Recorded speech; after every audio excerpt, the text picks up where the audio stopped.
Paul Bennett rubbed his tired eyes and stared at the monitor. The readings made no sense. For the third time this week, his equipment had recorded something that shouldn't be there. Energy patterns that appeared and disappeared without explanation. Either I'm going crazy or something very strange is happening, he muttered to himself. Paul worked in a small research lab at the edge of the city. As a physicist specializing in perception technology, he had built devices that could detect things most instruments missed, but these new readings went beyond anything he had seen before. The lab was quiet at 2 a.m. Paul liked working late when no one else was around. The silence helped him think. But tonight, the silence felt different. Heavier somehow, like he wasn't alone. He turned around quickly, scanning the empty room. Nothing. Yet the feeling remained. Paul returned to his computer and pulled up the data from the past month. The pattern was clear now. The strange energy spikes were becoming more frequent and stronger. Whatever this was, it was growing. His phone buzzed, a text from his colleague at the university. Did you feel that? Power fluctuations across campus. Computers acting weird. Call me. Paul frowned. It wasn't just him then. By morning, news reports showed similar incidents worldwide. Electronics failing in patterns. Objects moving with no explanation. Weather systems behaving strangely. When Paul arrived at his lab, a black SUV was parked outside. A woman in a crisp military uniform waited. By his door. Dr. Bennett, I'm Science Officer Olivia Martinez. We need to talk about your research. Inside, Olivia didn't waste time. The government has been tracking anomalies for 6 months. Your perception technology is the closest thing we have to understanding what's happening. Paul showed her his data. Something is interfering with our reality.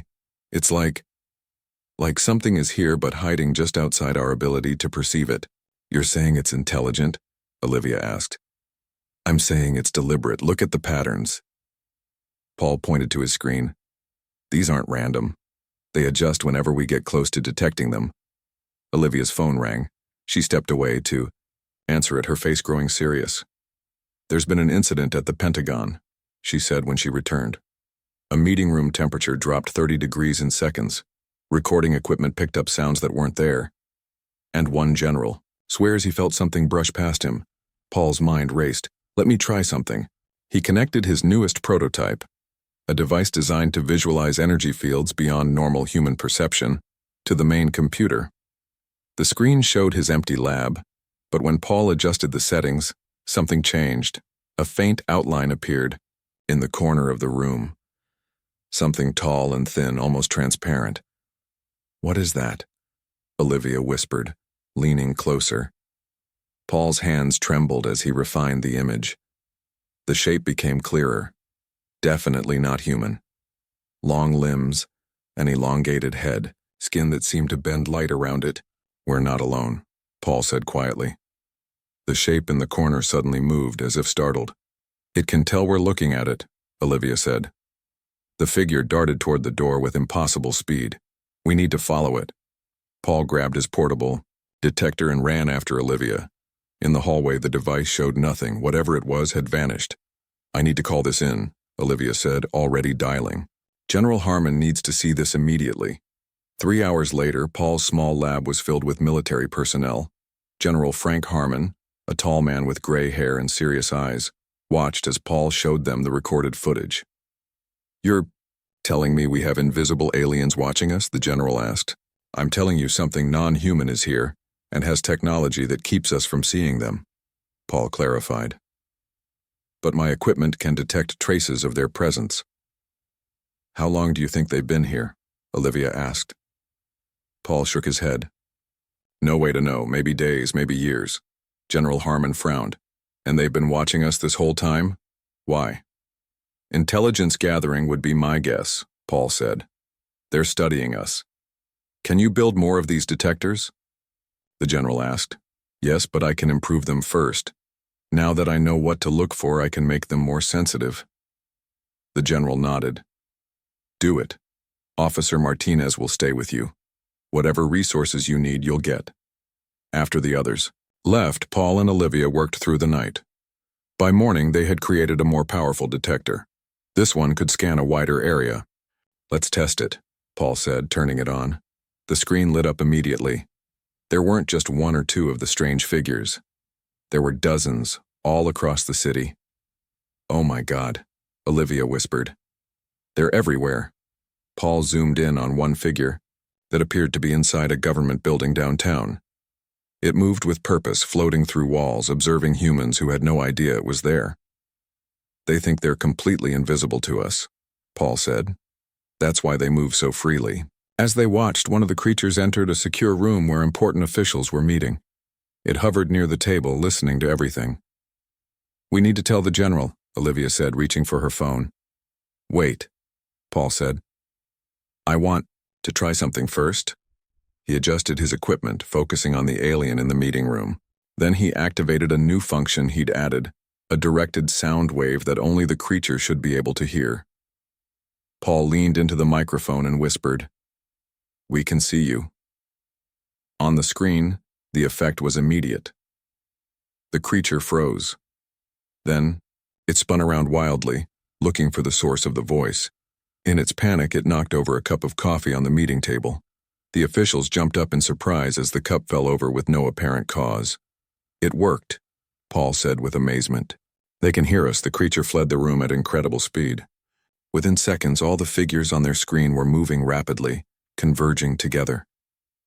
"They're communicating," Olivia said. "You just told them their cover is blown." General Harmon burst into the lab minutes later. "What the hell did you do, Bennett? We're getting reports of strange phenomena all over the city. It's like they're panicking." "I let one of them know we could detect them," Paul admitted. "I didn't expect this reaction." The general's phone buzzed with urgent messages. "It's not just happening here. It's worldwide. Whatever these things are, they're mobilizing." Paul looked at his screen, where more and more of the figures were appearing. "I think we just started something big, General. They've been watching us, planning something. And now they know we can see them." "Can you build enough detectors to track them all?" the general asked. Paul nodded slowly. "Yes, but it will take time." "Time might be the one thing we don't have," Olivia said, pointing to the screen where the aliens were gathering in greater numbers. "I think they're done hiding." Paul looked at the swarm of transparent figures moving with clear purpose now. "They thought they were invisible," he said quietly. "They were wrong." The news about invisible aliens spread quickly. Within days, the world changed. People were scared. They looked over their shoulders at empty spaces. They jumped at shadows. Everyone wondered if they were being watched. Paul Bennett barely slept. His lab had become a military operations center. Scientists and soldiers worked side by side, building more detection devices based on his design. "How are the new prototypes coming?" Olivia Martinez asked as she entered the lab with coffee cups. Paul took one gratefully. "Better than expected. Dr. Kennedy's input has been valuable." Dr. Lisa Kennedy was a neuroscientist who specialized in sensory perception. The military had brought her in after Paul suggested the aliens might be manipulating human brains directly. "I've been analyzing the brain scans," Dr. Kennedy said, joining them. "It's fascinating. The aliens emit a field that affects specific neural pathways in our visual cortex. They literally tell our brains not to see them." "Then why can Paul's equipment detect them?" Olivia asked. "Because machines don't have brains to trick," Paul explained. "And that's why I can sometimes sense them when others can't. My brain is slightly different." Dr. Kennedy nodded. "Paul has an unusual neural structure. He's partially resistant to their influence." Agent Keith Douglas walked in, looking serious. As the intelligence officer assigned to monitor alien activities, he always brought bad news. "We've confirmed they've been present for at least 6 months," he said. "Possibly longer. They've accessed government facilities worldwide." "Have they taken anything?" General Harmon asked, entering the conversation. "No," Agent Douglas replied.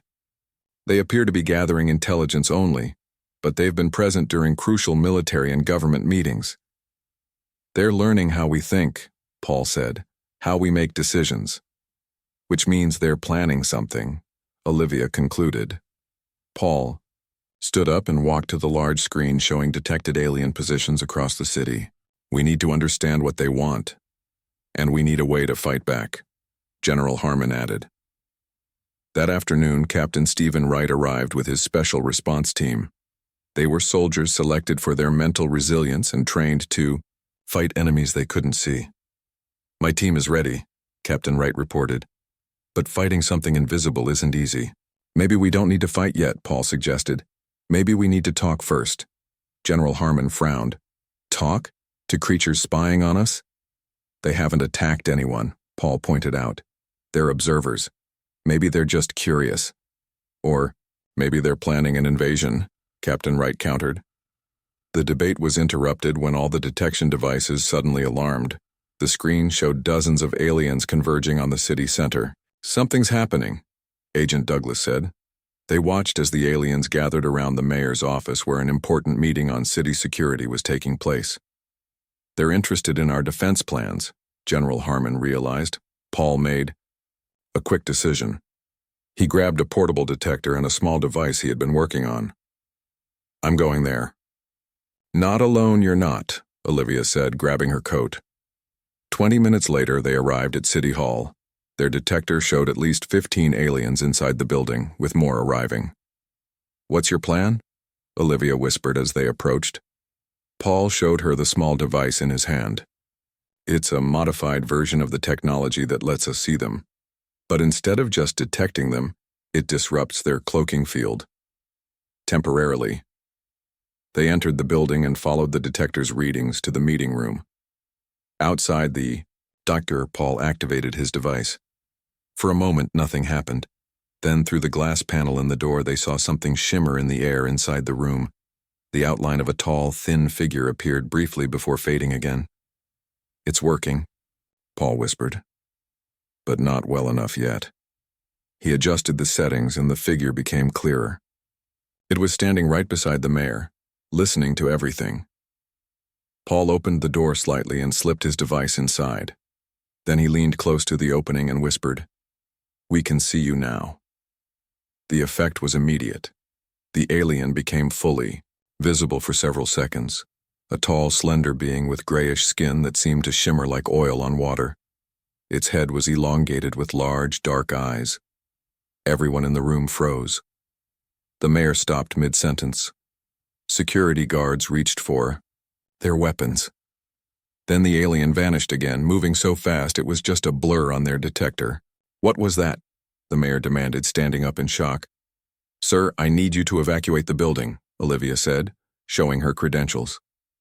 As security led the officials out, Paul's detector showed the aliens moving rapidly throughout the building, communicating with each other in some way. "They're panicking," Paul observed. Back at the lab, Dr. Kennedy had made another discovery. "I've analyzed the data from your encounter," she told Paul.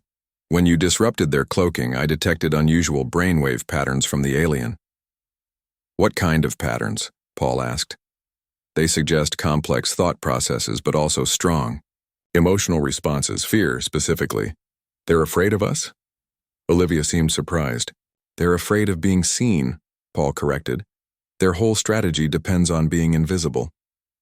That evening, Agent Douglas called an emergency meeting. "We've intercepted communications suggesting the aliens have a ship hidden in orbit. And they're calling for reinforcements. So they are hostile," General Harmon said grimly. "Not necessarily," Paul argued. "They might just be scared. We disrupted their mission. Whatever their intentions," Captain Wright said, "we need to prepare for the worst." As they debated, all the detectors in the lab suddenly went dark. "What's happening?" Olivia asked. Paul checked the systems. "They're blocking our technology, somehow." The lights flickered, then went out completely. Emergency power came on seconds later. "Reports coming in of power failures across the city," Agent Douglas announced, checking his phone. General Harmon's face hardened. "That's an attack." Paul wasn't convinced. "Or a defensive measure. They're trying to blind us." "Either way," Olivia said, "they've escalated the situation." The next morning, reports came in of similar power outages in major cities worldwide. The aliens were systematically disrupting human infrastructure. We need a better weapon, General Harmon insisted. Paul had been working all night on an idea. I think I found something. When we scanned the alien, we detected unusual readings in what might be their sensory organs. They seem extremely sensitive to certain sound frequencies. Sound? Captain Wright asked skeptically. Yes.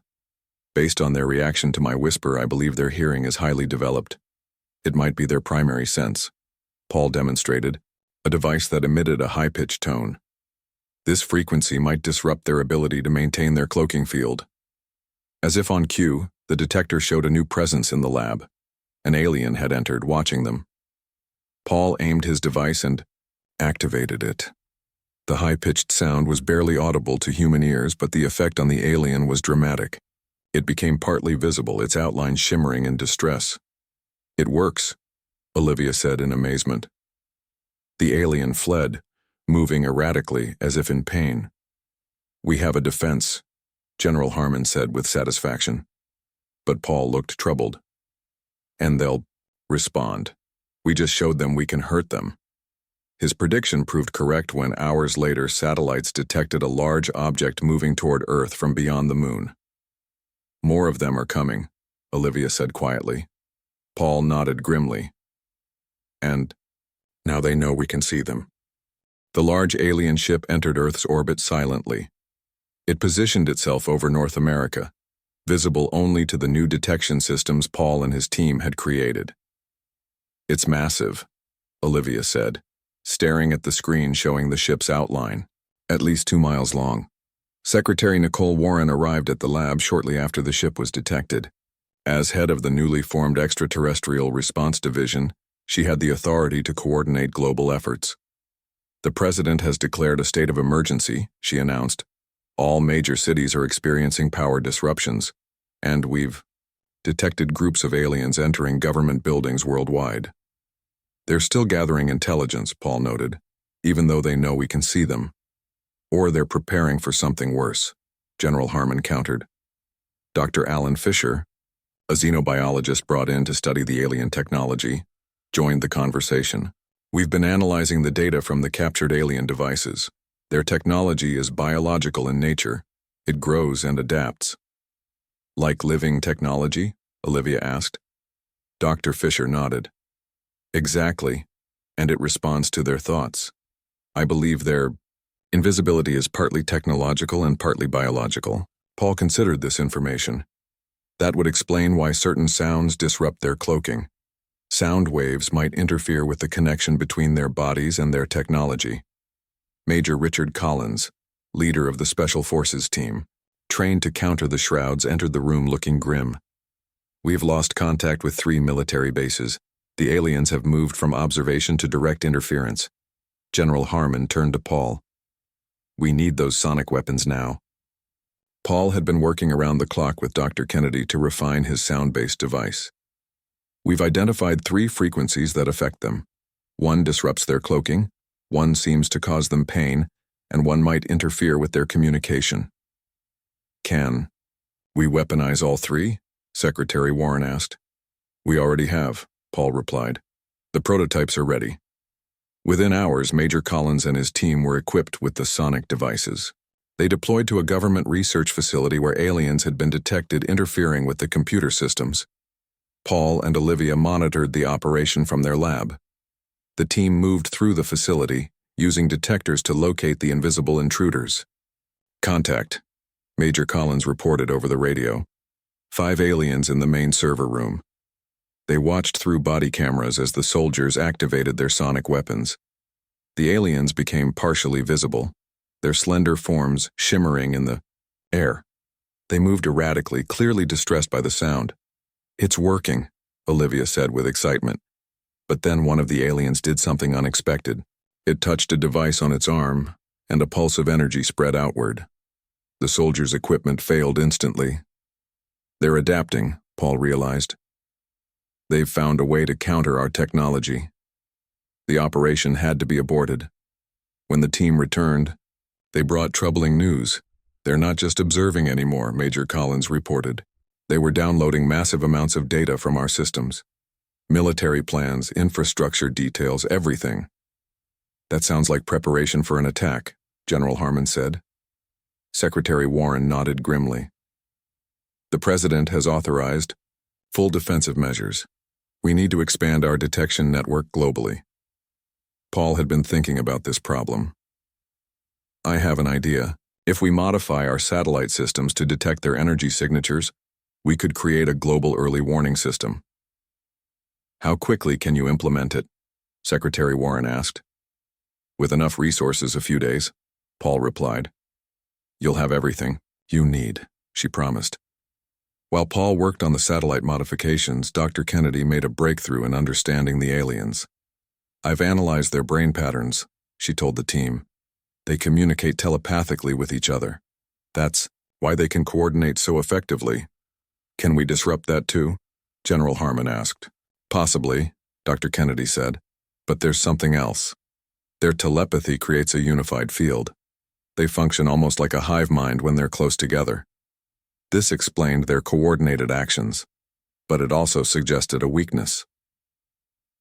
3 days later, the satellite detection system went online. Immediately, it revealed alarming information. The aliens were gathering in large numbers around key locations worldwide: power plants, water treatment facilities, military installations. They're positioning for a coordinated strike, Major Collins assessed. As if confirming his words, reports came in of simultaneous systems failures across the globe. Power grids failed, water systems shut down, communications networks collapsed. This is it, General Harmon said. The attack has begun. But something strange happened. As facilities went dark, people began reporting seeing the aliens, not through detectors, but with their naked eyes. Their cloaking is failing, Olivia realized. They can't maintain invisibility while controlling our systems. This revelation spread quickly. Around the world, humans could see their attackers. The aliens, expecting to remain invisible, suddenly found themselves exposed. Paul received a call from a civilian engineer named Amber Rodriguez, who was helping implement the detection grid. The aliens are visible at the power plant, she reported, but they seem confused, almost panicked by it. Similar reports came in from everywhere. The aliens, once unseen manipulators, were now visible targets, and humans fought back. Security, forces, military personnel, even civilians used whatever weapons they had, including improvised sonic devices based on Paul's design. In orbit, Commander Greg Peterson of the Space Force reported unusual activity from the alien mothership. They're launching smaller craft, he said, hundreds of them. The reinforcements arrived at locations worldwide, but unlike the first wave, these aliens were different. Dr. Fisher identified them immediately. These are warriors, he said, studying the images. The first wave were scouts and scientists. These are military. The new arrivals were larger, with more advanced equipment, and they were led by a commander that the team identified as Krivax from intercepted communications. Despite being visible, they attacked with shocking speed and strength. Human casualties mounted quickly. We need something stronger than sound. Weapons, General Harmon insisted. Paul had been working on a new theory. I think their shared telepathic field is both their strength and their weakness. If we can overload it, we might be able to disrupt their entire command structure. How? Secretary Warren asked. By broadcasting all 3 disruptive frequencies simultaneously at maximum power through the global satellite network, Paul explained. That could affect our own communications, Olivia warned. It's a risk we'll have to take, Paul admitted. As they prepared the system, more alien ships entered orbit. The invasion was escalating rapidly. If we're going to do this, it has to be now, Paul urged. Secretary Warren made the call. Do it. Paul activated the system. Satellites around the world began broadcasting the combined frequencies. For a moment, nothing seemed to happen. Then reports began coming in. Aliens everywhere froze in place. Their coordinated attacks faltered. Some collapsed entirely. In orbit, the smaller ships drifted aimlessly. It's working, Olivia said with relief. But their victory was short-lived. The mothership emitted a powerful energy pulse that disabled several satellites. The effect faded as the broadcast weakened. The aliens resumed their attack, but with less coordination than before. Their invisibility remained compromised. "We hurt them," Paul said. "But they're adapting again." Secretary Warren's phone rang. After a brief conversation, she turned to the team with a grave expression. "The mothership is powering up its main systems," she reported. "They're done playing games." Paul looked at the screen showing the massive ship positioning itself over Washington, D.C. "Neither are we," he said firmly. The alien mothership hung over Washington, D.C. like a dark cloud. It was now visible to everyone, having abandoned its cloaking technology to divert power to weapon systems. People fled the city in panic as military forces moved in. At the Pentagon, President Edward Curtis met with his crisis team. Paul, Olivia, and General Harmon had been flown in by helicopter to join the emergency meeting. "What are our options?" the president asked, his face grave. "Our conventional weapons may not be effective against their ship," General Harmon admitted. "We tried missiles, but they have some kind of energy shield." "What about your sound technology?" the president asked Paul. "It works against individual aliens, but the mothership seems protected," Paul explained. "However, I have a new theory." All eyes turned to him as he continued. "The aliens rely on perception manipulation. It's not just technology, it's how they evolved. Their brains are wired to control what others see." Dr. Kennedy nodded in agreement. "Their entire society must be built around this ability. It's their greatest strength, and potentially their greatest weakness," Paul added. "If we could overload their sensory systems, we might be able to disable them temporarily." "How would we do that?" the president asked.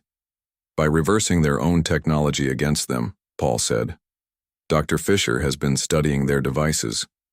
We believe we can create a pulse that would overwhelm their sensory organs." Admiral Laura Wells, commander of Earth's Unified Space Forces, spoke up. "We have 3 space stations that could be modified to emit such a pulse, but we'd need to get close to the mothership." "That's suicide," someone objected. "Maybe not," Paul countered.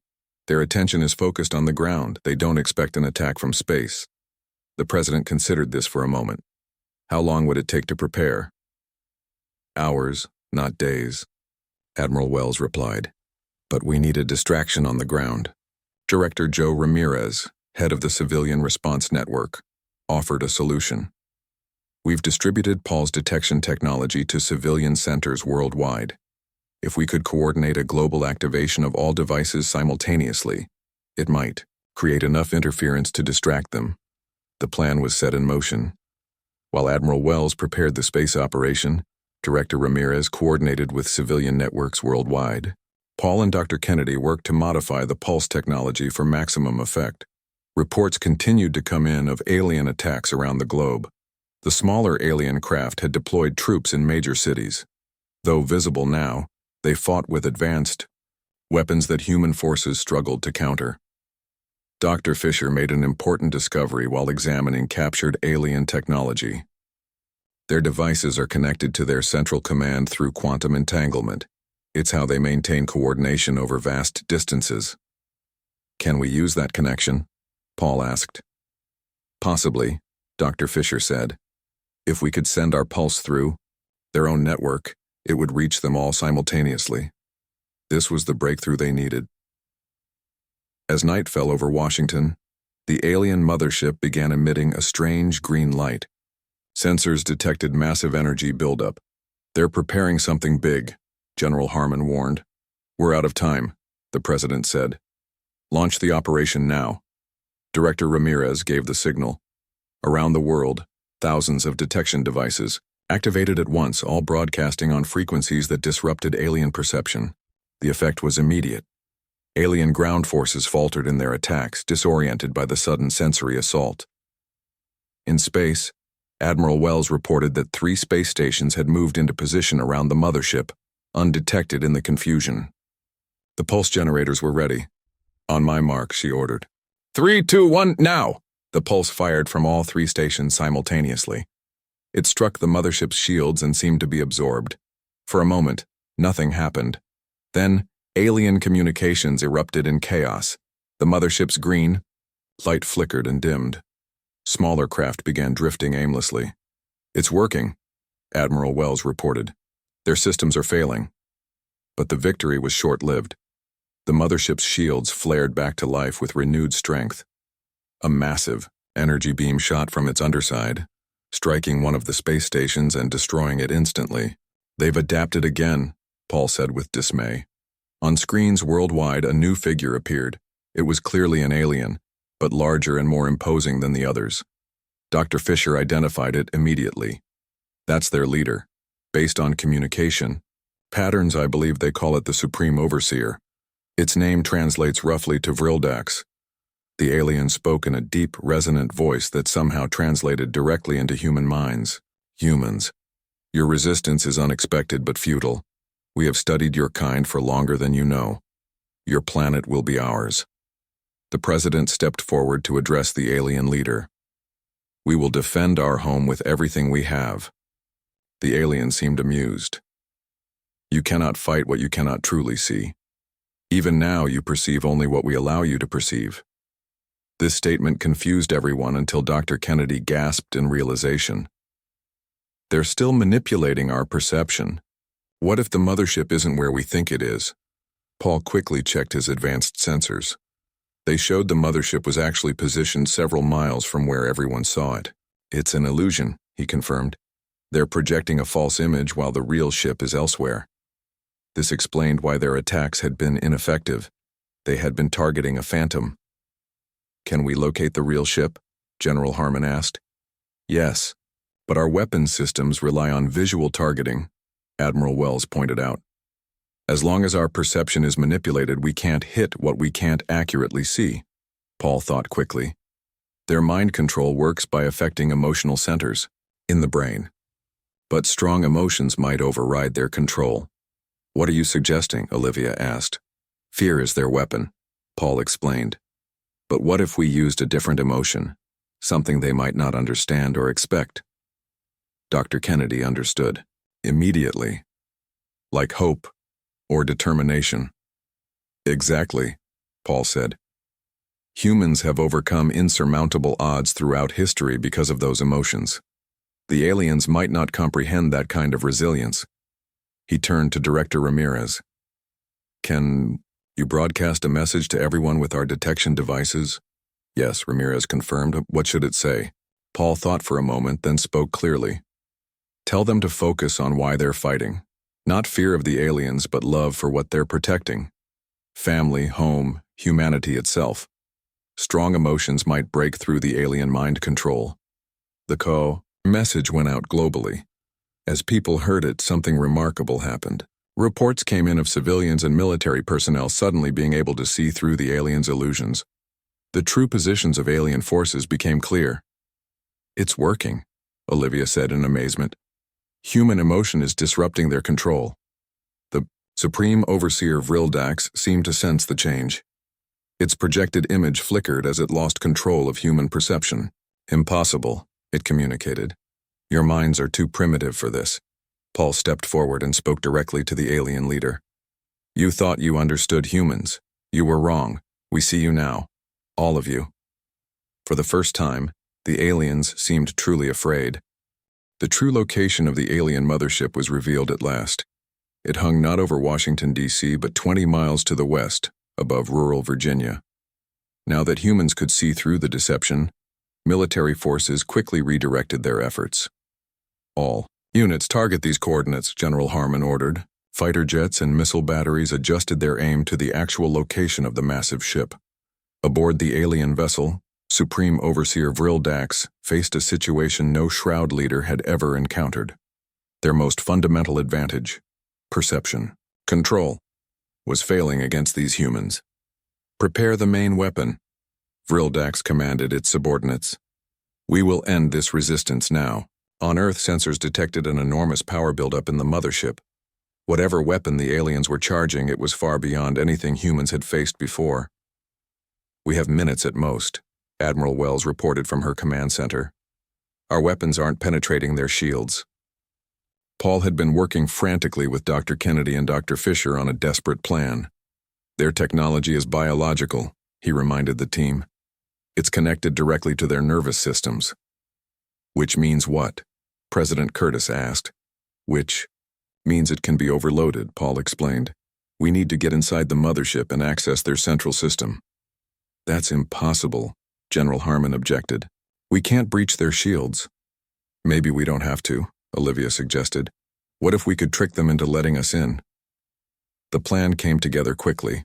While Earth's forces continued their attack as a distraction, a small team would approach the mothership in a captured alien shuttle.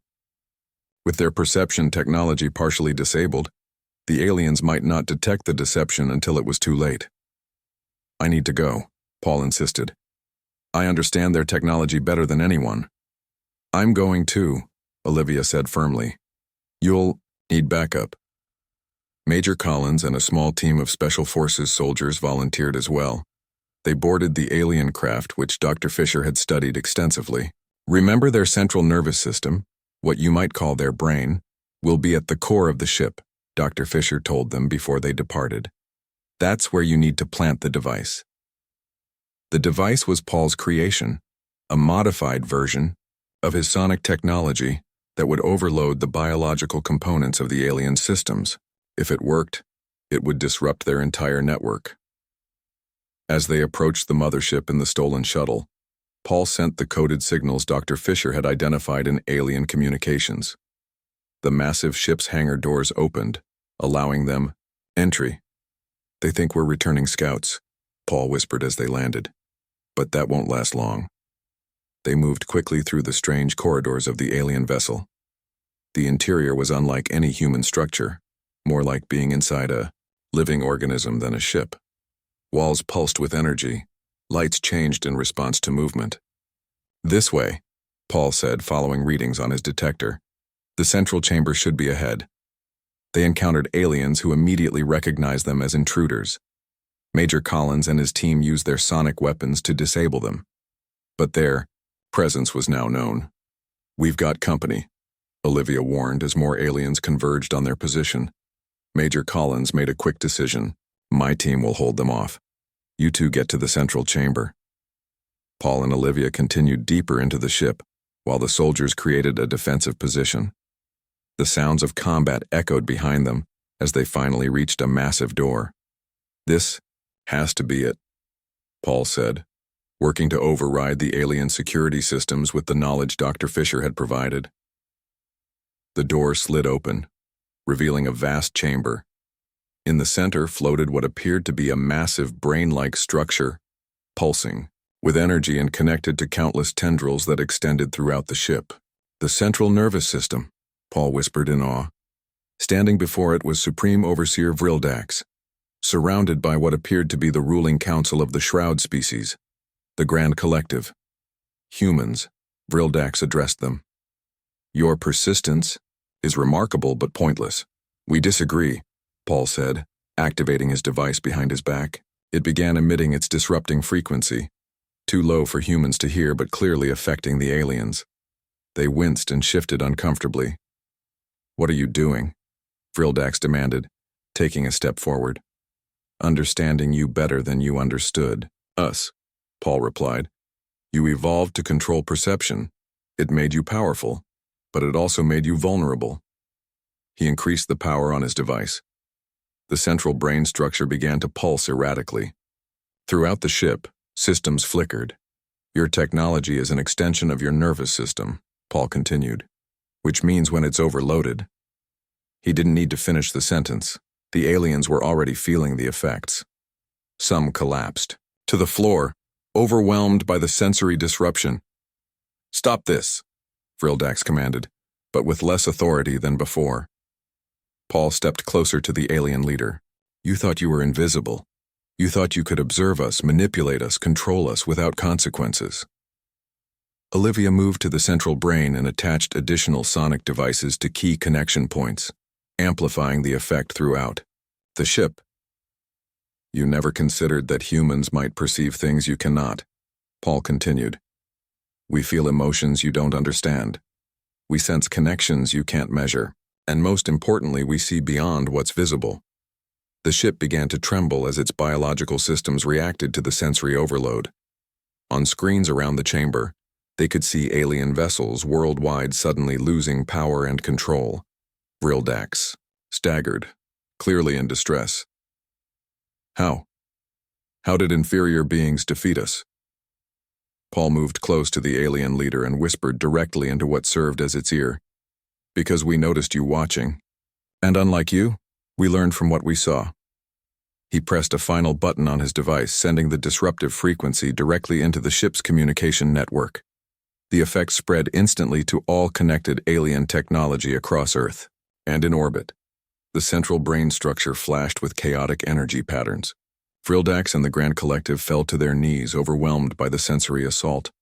We need to get out of here, Olivia urged, grabbing Paul's arm. The whole ship is destabilizing. They raced back through the corridors, collecting Major Collins and his remaining team members on the way.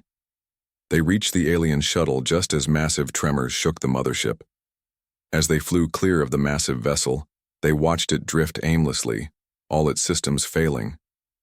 Across Earth, reports confirmed that alien forces were retreating, their coordination broken, their perception abilities disabled. 3 days later, the last alien ships left Earth's orbit. The invasion was over. In the White House Rose Garden, President Curtis addressed a small gathering of those who had been key to humanity's victory. Today we stand as one people, united by our shared experience, he said. We faced an enemy that believed themselves superior, that thought themselves invisible to our perception. They were wrong. Paul stood with Olivia, watching as the president announced the formation of a new global defense initiative. Earth would be ready if the aliens ever returned. Do you think they'll come back? Olivia asked quietly. Paul looked up at the sky, now clear of alien ships, but forever changed in humanity's understanding. Maybe, he said, but next time they'll know we can see them, and that will make all the difference.